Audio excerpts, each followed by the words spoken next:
ကလေးရဲ့ brain ကိုပေါ့နော် train လုပ်ထားပေးတဲ့အတွက်ရေရှည်မှာသူဆက်သွားမဲ့သူ့ရဲ့ဒီပညာရေးလမ်းခရီးမှာပေါ့နော်စာကြက်ရတာပဲဖြစ်ဖြစ်စာသင်ရတာပဲဖြစ်ဖြစ်ပေါ့နော်အဲ့ဒီအရာတွေမှာသွားပြီးတော့အထောက်အကူဖြစ်မယ်လို့မမေကတော့ထင်တယ်မမေနာမည်ကတော့တိုးနန္ဒာလင်းဖြစ်ပါတယ်မမေကတော့ Stella လေးရဲ့မမေဖြစ်ပါတယ်အဓိကတိုးတက်လာတာကြတော့သူ့ရဲ့မှတ်ဉာဏ်ပေါ့နော်အိမ်မှာဆိုလို့ရှိရင်အခုနောက်ပိုင်းပစ္စည်းတွေပါပျောက်ပြီးဆိုလို့ရှိရင်သူ့ပဲရှာရရင်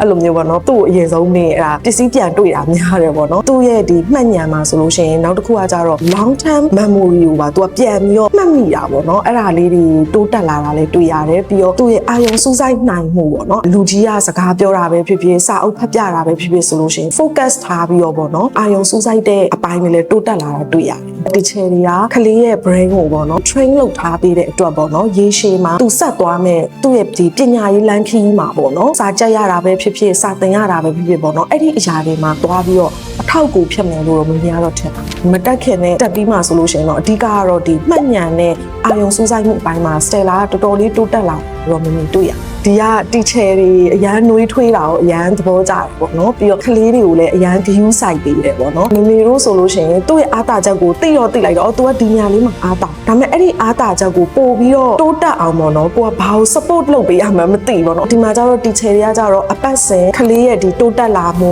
ပြီးတော့လားစင်ပေါ့နော်ကလေးဘယ်လိုပြောင်းလဲလာလဲအဲ့ဒီရဲ့အချက်လေးတွေကိုပေါ့နော်မမေလေးနဲ့အများအားနှွေးထွေးထွေးဆွေးနွေးပေးတယ်ပြီးတော့မမေအိမ်မှာပေါ့နော်ဒါမျိုးလေးကို support လုပ်ပေးလို့ရှိရင်သူ့ရဲ့အားတာချက်လေးကိုပို့ပြီးတော့တိုးတက်စေပေါ့နော်အဲ့လိုမျိုးလေးတွေအများအားဆွေးနွေးပေးပြီးတော့တိုင်ပင်ပြောဆိုပေးတဲ့အခါကျတော့ပေါ့နော်မမေတို့အနေနဲ့လည်းဘာလေးကိုကိုယ့်ကလေးကိုပို့လုပ်ပေးရမလဲဆိုတာပို့သိလာပေါ့နော်ဆိုတော့မမေကတော့အဲ့ဒီအချက်လေးတွေကိုပို့ပြီးတော့သဘောကျပါတယ် take a right နဲ့ပတ်သက်ပြီးတော့